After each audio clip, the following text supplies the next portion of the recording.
وَلَهُ مَا سَكَنَ فِي اللَّيْلِ وَالنَّهَارِ وَهُوَ السَّمِيعُ الْعَلِيمُ۔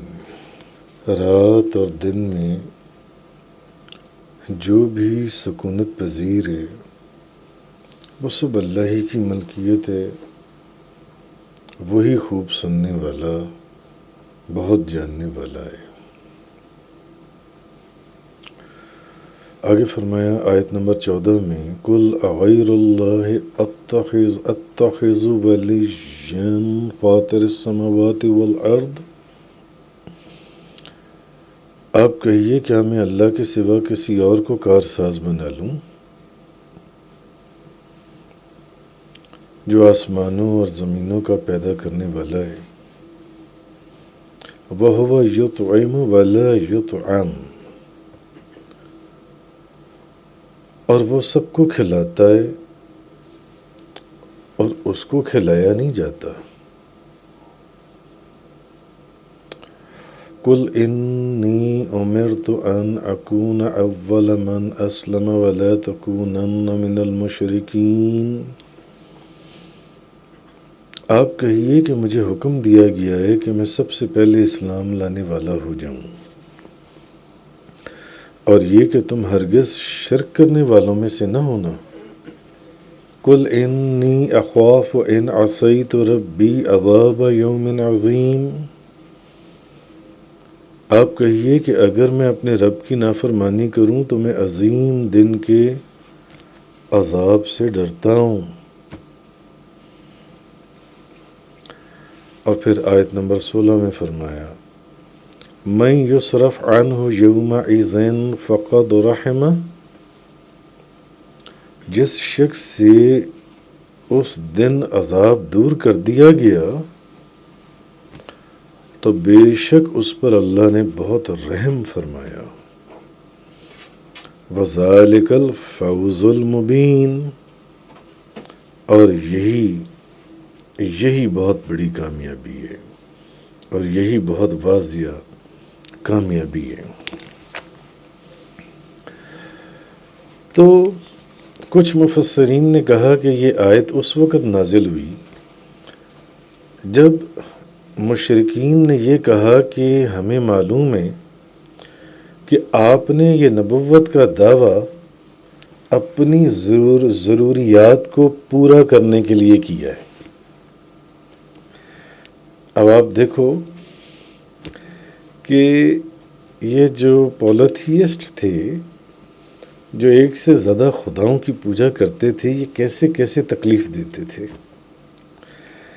کہنے لگے ہمیں معلوم ہے نبی کریم صلی اللہ علیہ وسلم کو کہ آپ نے یہ نبوت کا دعویٰ اپنی ضروریات پوری کرنے کے لیے کیا ہے، تو ہم آپ کے لیے اس قدر مال جمع کر دیتے ہیں کہ آپ غنی ہو جاؤ گے، سب سے غنی ہو جاؤ گے۔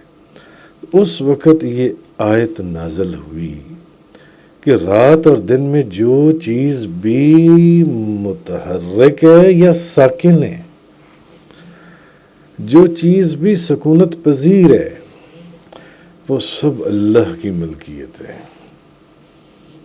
تمہارے پاس جو مال ہے وہ تمہارا اپنا ہے۔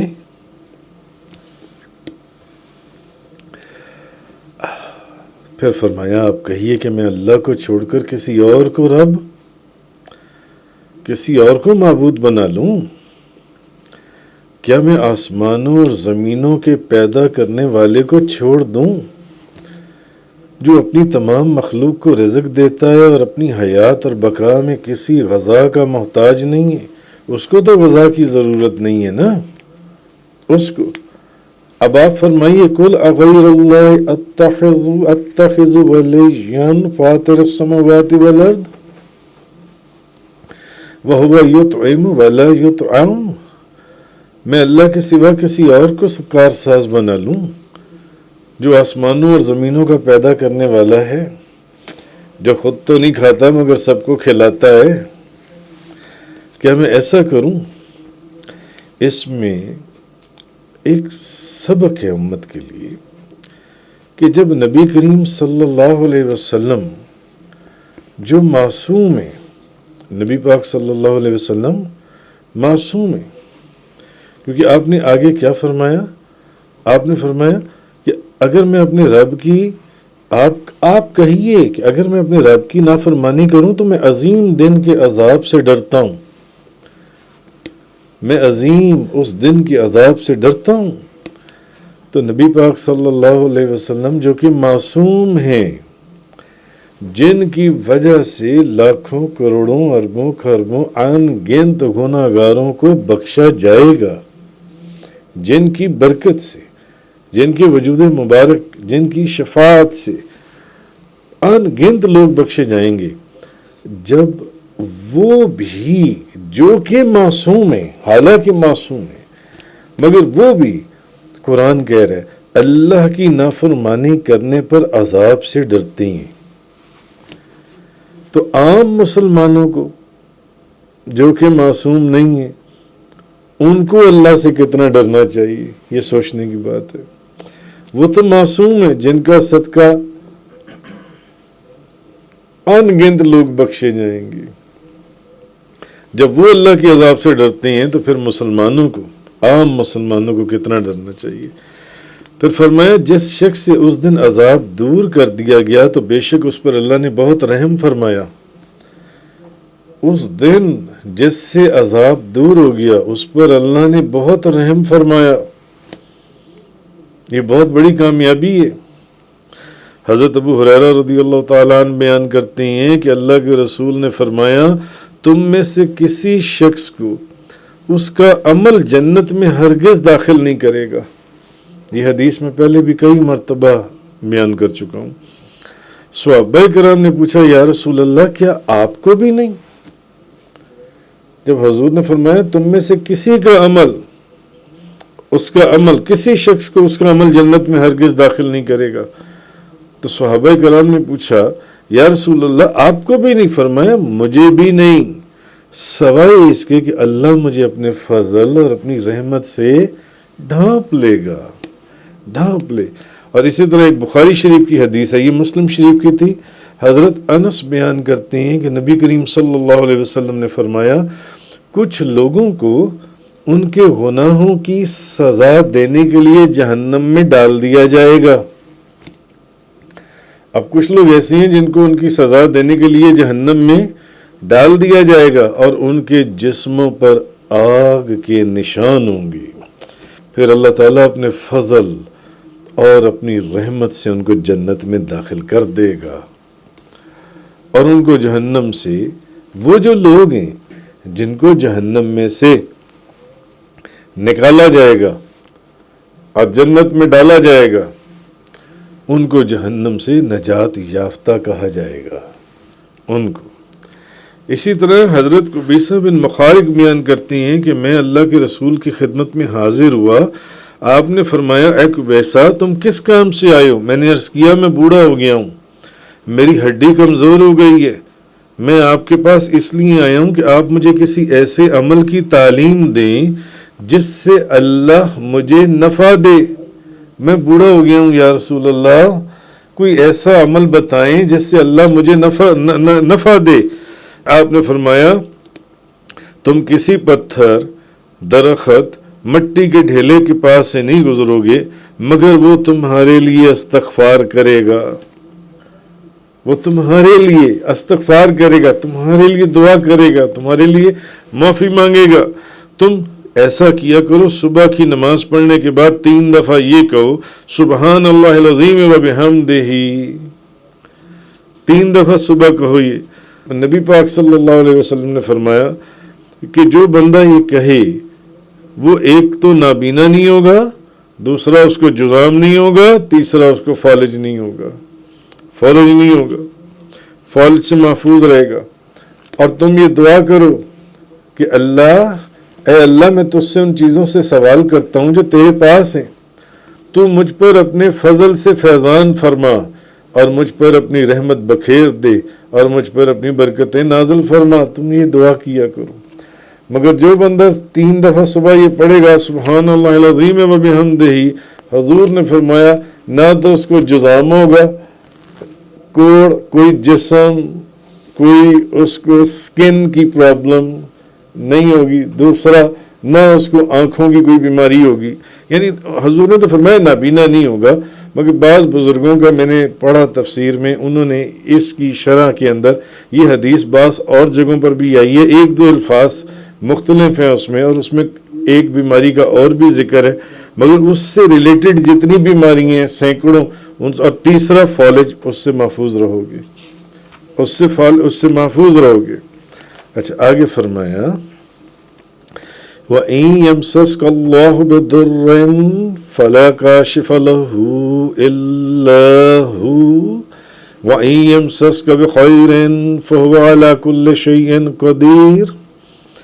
تو اے مخاطب، اگر اللہ تمہیں کوئی ضرر پہنچائے تو اس کے سوا کوئی اس ضرر کو دور کرنے والا نہیں ہے. اگر اللہ تمہیں کوئی ضرر پہنچائے تو اس کے سوا کوئی اس ضرر کو دور کرنے والا نہیں ہے، اور اگر وہ تمہیں کوئی نفع پہنچائے تو وہ ہر چیز پر قادر ہے. یعنی اس نفع کو پھر کوئی دور کرنے والا یا اس نفع کو کوئی کم کرنے والا نہیں. وَهُوَ الْقَاهِرُ فَوْقَ عِبَادِهِ، اور وہی اپنے تمام بندوں پر غالب ہے. وَهُوَ الْحَكِيمُ الْخَبِيرُ، اور وہ بہت حکمت والا، بہت خبر رکھنے والا ہے.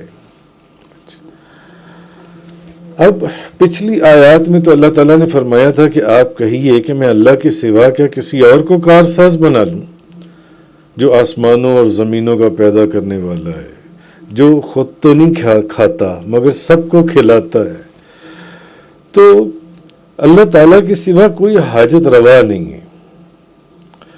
اور اسی کے اوپر اس آیت کے اندر یہ دلیل ہے کہ اللہ تمہیں اگر ضرر پہنچائے تو اس کے سوا کوئی اس ضرر کو دور کرنے والا نہیں ہے، اور اگر وہ تمہیں نفع پہنچائے تو وہ ہر چیز پر قادر ہے، تو وہ ہر چیز پر قادر ہے. تو تکلیف ہو، راحت ہو، بیماری ہو یا صحت ہو، ناکامی ہو یا کامیابی ہو، عزت ہو یا ذلت ہو، سب اللہ وحدہ لا شریک کے ہاتھ میں ہے. ہر چیز، رزق بھی، رزق کی کشادگی بھی، عزت بھی، ذلت بھی، تکلیف بھی، راحت بھی، صحت بھی اور بیماری بھی. تو اگر اللہ کسی کو فقر کے اندر یا مرض کے اندر یا قرض میں مبتلا کر دے تو کسی کے بس میں نہیں کہ وہ اللہ کی مشیت اور اللہ کی مرضی کے بغیر ان مصائب سے اسے نجات دے دے. تو جو اولیاء اللہ، کسی کے ذہن میں آ جائے کہ اولیاء اللہ کے پاس بھی تو لوگ جاتے ہیں نا بیماریوں کو دور، قرضوں کو دور، تکلیفوں کو دور، تو اولیاء اللہ جو دعا کرتے ہیں وہ بیماریاں دور ہوتی ہیں، وہ قرض دور ہوتی ہیں اور تکلیفیں راحتوں میں تبدیل ہو جاتی ہیں. تو وہ اللہ ہی کے اذن اور اللہ ہی کے حکم سے، ایسا نہیں ہے کہ وہ اولیاء اللہ اللہ کے حکم یا اللہ کے اذن کے بغیر کرتے ہیں. تو اللہ کی مشیت اور اس کی مرضی کے بغیر ان مصائب سے کوئی اسے نجات نہیں دے سکتا. اور اگر اللہ کسی پر اپنا فضل اور کرم فرمائے اور اسے اپنے انعامات سے سرفراز فرمائے تو کسی کی طاقت نہیں ہے کہ اس سے چھین لے. اگر اللہ اپنے فضل اور کرم سے کسی کو کسی خاص منصب، کسی خاص نعمت، کسی خاص کام، کسی خاص برکت، کسی خاص خدمت کے لیے چن لے تو کوئی خوش ہو یا ناراض ہو، کوئی رشک کرے یا کوئی حسد کرے، کوئی وہ منصب اگر اللہ نے اس کو عطا فرمایا تو کوئی وہ منصب اس سے چھین نہیں سکتا. دنیا کی کوئی طاقت چھین نہیں سکتی. وہی قادر مطلق ہے. اس کے اذن کے بغیر کوئی پتا، کوئی ذرہ، کوئی قطرہ اپنی جگہ سے جنبش نہیں کر سکتا. حضرت ابن عباس رضی اللہ تعالیٰ عنہما بیان کرتی ہیں، ترمذی شریف کی روایت ہے کہ ایک دن میں سواری کے اوپر نبی پاک صلی اللہ علیہ وسلم کے پیچھے بیٹھا ہوا تھا. سواری کے اوپر حضور کے پیچھے بیٹھا ہوا تھا، جس سواری پر بھی تھے. تو وہ بھی ایک منظر ہوگا اور کیسا سہانا اور کیسا خوبصورت اور دل نشین منظر ہوگا کہ ایک صحابی حضور کے پیچھے بیٹھے ہوئے تھے سواری کے اوپر، جیسے آج موٹر سائیکل کے اوپر آپ کے پیچھے کوئی بیٹھا ہو یا آپ موٹر سائیکل کے پیچھے بیٹھے ہو۔ آپ نے فرمایا بیٹے میں تمہیں چند باتوں کی تعلیم دوں، میں تمہیں چند باتوں کی تعلیم دیتا ہوں، تم اللہ کو یاد رکھو، اللہ تمہاری حفاظت کرے گا۔ تم اللہ کو یاد رکھو، تم اللہ کو اپنے سامنے پاؤ گے۔ بات یہ کہ آپ اس حدیث کو سن کر آپ کا جو یقین ہے وہ کاملیت کے کس درجے پر ہے۔ تم اللہ کو یاد رکھو، اللہ تمہاری حفاظت کرے گا۔ تم اللہ کو یاد رکھو، تم اللہ کو اپنے سامنے پاؤ گے۔ جب تم سوال کرو تو اللہ سے سوال کرو، اور جب تم مدد طلب کرو تو اللہ سے مدد طلب کرو، اور جان لو کہ اگر تمام امت تمہیں نفع پہنچانے کے لیے جمع ہو جائے تو وہ تم کو صرف اسی چیز کا نفع پہنچا سکتی ہے جس چیز کو اللہ نے تمہارے لیے لکھ دیا ہے، اور اگر تمام لوگ تمہیں نقصان پہنچانے کے لیے جمع ہو جائیں تو وہ تمہیں صرف اسی چیز کا نقصان پہنچا سکتی ہیں جو اللہ نے لکھ دی ہے۔ تو قلم اٹھا لیے گئے اور صحیفے جون سی ہیں وہ خشک ہو گئے۔ تو حضرت انس بیان کرتے ہیں کہ رسول اللہ صلی اللہ علیہ وسلم نے فرمایا کہ ہر شخص کو چاہیے کہ اپنی تمام حاجات میں اپنے رب سے سوال کرے، یہاں تک کہ تسمہ بھی ٹوٹ جائے تو اپنے رب سے سوال کرے۔ تسمے کے ٹوٹنے کا بھی حضور نے فرمایا اپنے رب سے مانگو، اپنے رب سے سوال کرو، وہ دعاؤں کو سنتا ہے، وہ دعاؤں کو قبول کرتا ہے۔ حضرت سلمان فارسی بیان کرتے ہیں کہ اللہ کے رسول نے فرمایا اللہ تعالیٰ حیا دار ہے، کریم ہے، وہ اس سے حیا فرماتا ہے کہ کوئی شخص اس کی طرف ہاتھ اٹھائے اور وہ ان ہاتھوں کو نامراد اور خالی لوٹا دے۔ نہیں، ایسا نہیں ہے۔ کل ای شیء اکبر شہادہ، آپ کہیے کہ کس کی گواہی سب سے بڑی ہے؟ قل اللہ، آپ کہیے اللہ، اللہ کی، شہید بینی و بینکم، جو میرے اور تمہارے درمیان گواہ ہے، میرے اور تمہارے درمیان گواہ ہے۔ وَأُوحِيَ إِلَيَّ هَذَا الْقُرْآنُ لِأُنذِرَكُم بِهِ وَمَن بَلَغَ، اور میری طرف اس قرآن کی وحی کی گئی ہے تاکہ میں تمہیں اس قرآن سے ڈراؤں اور جس تک یہ پہنچے۔ أَإِنَّكُمْ لَتَشْهَدُونَ أَنَّ مَعَ اللَّهِ آلِهَةً أُخْرَى، کیا تم ضرور یہ گواہی دیتے ہو کہ اللہ کے ساتھ اور معبود ہیں؟ قُل لَا أَشْهَدُ، آپ کہیے کہ میں گواہی نہیں دیتا۔ قُلْ إِنَّمَا هُوَ إِلَٰهٌ وَاحِدٌ وَإِنَّنِي بَرِيءٌ مِّمَّا تُشْرِكُونَ، آپ کہیے کہ وہ صرف ایک مستحق عبادت ہے، اور بے شک میں ان سب سے بری ہوں جن کو تم اللہ کا شریک قرار دیتے ہو، میں ان سے بری ہوں۔ نبی کریم صلی اللہ علیہ وسلم، آپ نے حضرت ابن عباس رضی اللہ تعالیٰ عنہما بیان کرتے ہیں کہ مکہ کے سرداروں نے رسول اللہ صلی اللہ علیہ وسلم سے کہا، نبی پاک صلی اللہ علیہ وسلم کو، کہ اللہ کو آپ کے سوا رسول بنانے کے لیے کوئی اور نہیں ملا؟ اللہ کو بس آپ ہی ملے تھے صرف رسول بنانے کے لیے، کسی اور کو نہیں اللہ نے رسول بنا دیا؟ ہمیں کوئی شخص نہیں ملا جو آپ کے رسول ہونے کی تصدیق کرے، ہمیں کوئی بندہ نہیں ملا۔ اب وہ پھر جھوٹ بولنے لگے اور پھر وہ مشرکین بکواس کرنے لگے اور حضور کو تکلیف دینے لگے۔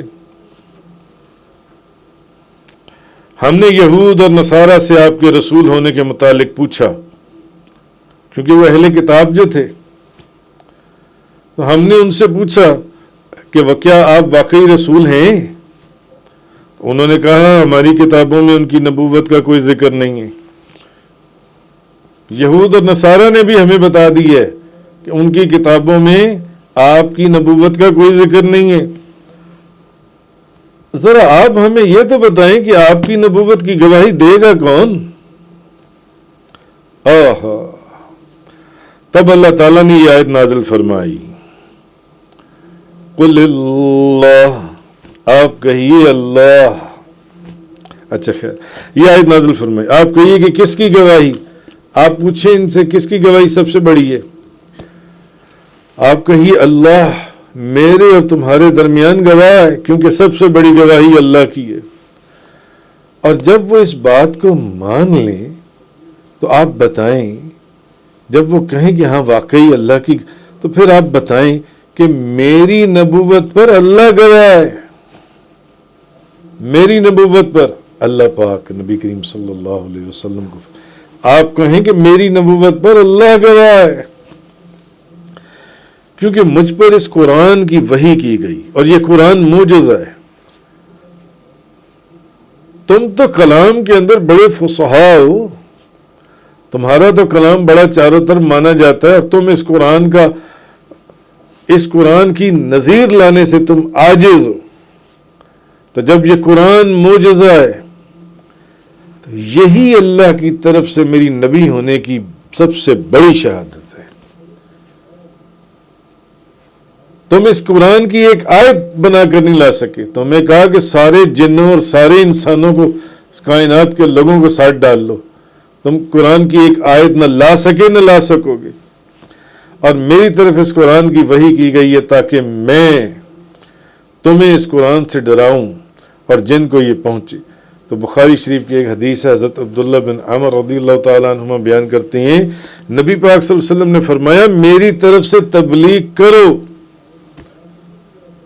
میری طرف سے تبلیغ کرو، بھلے ایک آیت کی تبلیغ کرو، بھلے ایک آیت تبلیغ کرو، میری طرف سے تبلیغ کرو،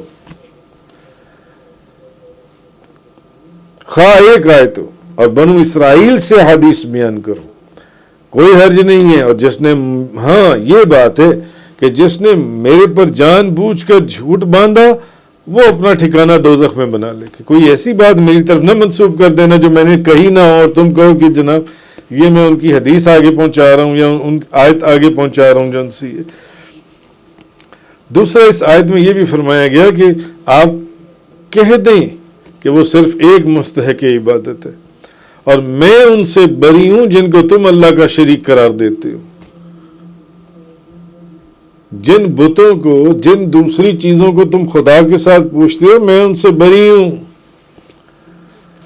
تو معلوم یہ ہوا کہ اسلام قبول کرنے کے لیے صرف کلمہ پڑھ لینا، کلمہ طیبہ یا کلمہ شہادت پڑھ لینا کافی نہیں ہے، بلکہ ضروری یہ ہے کہ اپنے پچھلے دین کے باطل ہونے کا اعتراف کرے، جو مسلمان کلمہ پڑھ کر مسلمان ہو، اور اقرار کرے، اور اس پچھلے دین سے بیزاری کا اظہار کرے، اور اسلام کو دل و جان سے قبول کرے۔ یہ اس کو آگے فرمایا الذین آتیناہم الکتاب یعرفونہ کما یعرفون ابناءہم، جن لوگوں کو ہم نے کتاب دی ہے وہ اس نبی کو اپنے بیٹوں کی طرح پہچانتے ہیں۔ کیسی کمال اللہ نے مثال دی ہے۔ جن لوگوں کو ہم نے کتاب دی ہے وہ اس نبی کو اپنے بیٹوں کی طرح پہچانتے ہیں۔ الذین خسروا انفسہم فہم لا یؤمنون، جن لوگوں نے اپنی جانوں کو نقصان میں ڈالا سو وہ ایمان نہیں لائیں گے، تو وہ ایمان نہیں لائیں گے۔ اب ہم نے آپ کی نبوت کے متعلق یہود و نصارہ سے سوال کیا، پیچھے آیا نا، جب انہوں نے، مشرکین نے کہا کہ کیا خدا کو آپ کے سوا کوئی اور رسول بنانے کے لیے نہیں ملا تھا؟ ہم نے تو مشرکین اور یہود و نصارہ سے سوال کیا کہ بتاؤ تمہاری کتابوں میں آپ کی نبوت کا کوئی ذکر ہے؟ تو انہوں نے کہا نہیں، آپ کی نبوت کا کوئی ذکر ہماری کتابوں میں نہیں ہے، زبور اور انجیل وغیرہ میں، تورات میں نہیں ہے اس میں ذکر۔ اب اللہ تعالیٰ نے پہلی آیت میں تو یہ کہا کہ سب سے بڑی گواہی تو اللہ کی ہے جو آپ کی نبوت پر گواہ ہے، محبوب پہلے تو آپ ان کو یہ بتا دیں کہ آپ کی نبوت کے اوپر یہ مانے نہ مانے آپ کی نبوت اور رسالت کو، مگر سب سے بڑی گواہی اللہ کی ہے کہ اللہ خود آپ کی نبوت پر گواہ ہے، تو اب ان کی گواہیاں کدھر چلی جائیں گی؟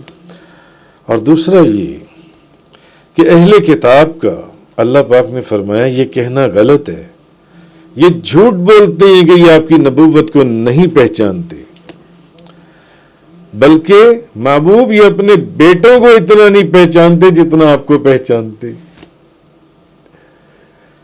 ان کو اپنی اولاد کے اوپر شک ہو سکتا ہے کہ وہ اولاد ان کی اپنی ہے یا نہیں ہے، مگر آپ کے اوپر شک نہیں ہے، یہ جانتے ہیں، یہ پہچانتے ہیں۔ اتنا یہ اپنے بیٹوں کو نہیں پہچانتے جتنا آپ کو پہچانتے ہیں۔ اور آیت میں کیا ہے کہ جن لوگوں کو ہم نے کتاب دی وہ اس نبی کو اپنے بیٹوں کی طرح پہچانتے ہیں۔ اسی طرح امام ابو جعفر محمد بن جریر طبری اپنی سند کے ساتھ روایت کرتے ہیں کہ ابن جریج نے بیان کیا اہل کتاب میں سے جو مسلمان ہو چکے تھے، انہوں نے کہا اہل کتاب میں سے جو لوگ مسلمان ہو چکے تھے، مسلمان بن چکے تھے، کلمہ پڑھ کر نبی کریم صلی اللہ علیہ وسلم کی غلامی میں آ چکے تھے، انہوں نے کہا بخدا ہم نبی کریم صلی اللہ علیہ وسلم کو اپنے بیٹوں سے زیادہ پہچانتے تھے۔ اس روایت کے اندر ہے کہ اس آیت کی انہوں نے کہا ہم آپ صلی اللہ علیہ وسلم کو اپنے بیٹوں سے زیادہ پہچانتے تھے۔ کنہوں نے؟ یہود اور نصارہ نے۔ کون سے یہود اور نصارہ؟ جو کلمہ پڑھ کر مسلمان ہو گئے تھے، کیونکہ ہماری کتاب میں آپ کی صفت بھی تھی اور آپ کی شناخت بھی تھی۔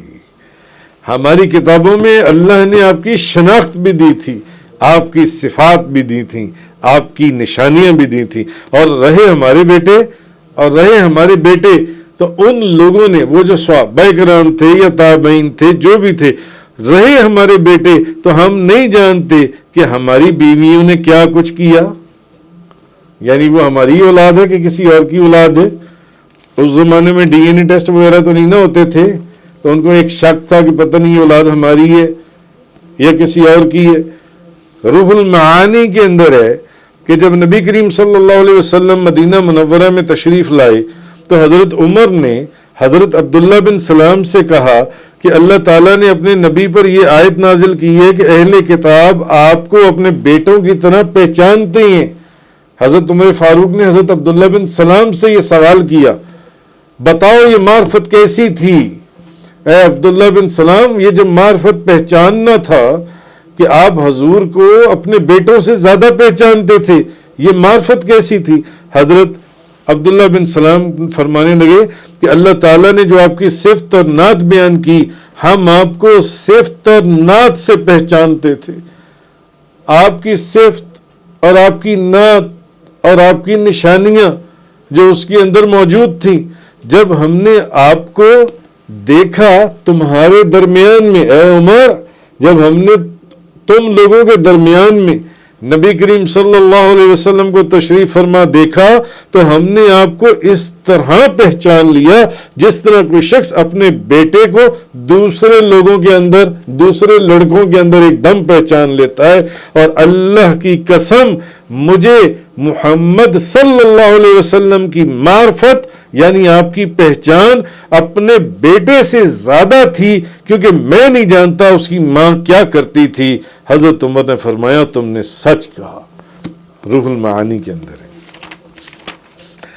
تو آگے فرمایا کہ جن لوگوں نے اپنی جانوں کو نقصان میں ڈالا وہ ایمان نہیں لائیں گے۔ تو بعض یعنی جو لوگ محمد صلی اللہ علیہ وسلم، آپ صلی اللہ علیہ وسلم کی نبوت کو پہچانتے تھے، اس کے باوجود حسد اور بغض کی وجہ سے آپ کی نبوت کا انکار کرتے تھے، اس انکار سے انہوں نے اپنے آپ کو نقصان پہنچایا، کیونکہ ان کو یہ وہ لوگ ہیں جن کو اب دوزخ میں ڈال دیا جائے گا۔ تو اللہ تعالیٰ نے یہ بات ان مشرکین کے جواب میں یہ فرمائی کہ یہ مشرکین جو ان سے پوچھتی ہیں اور یہ کہتے ہیں کہ ہماری کتابوں نہیں، الذین آتیناہم الکتاب یعرفونہم کما یعرفون ابناءہم، جن لوگوں کو ہم نے کتاب دی ہے وہ اس نبی کو اپنے بیٹوں کی طرح پہچانتے ہیں۔ الذین خسروا انفسہم فہم لا یؤمنون، جن لوگوں نے اپنی جانوں کو نقصان میں ڈالا سو وہ ایمان نہیں لائیں گے۔ تفسیر قرآن کا یہ لیکچر انگلش میں سننے کے لیے براہ کرم ڈسکرپشن میں موجود لنک پر کلک کریں۔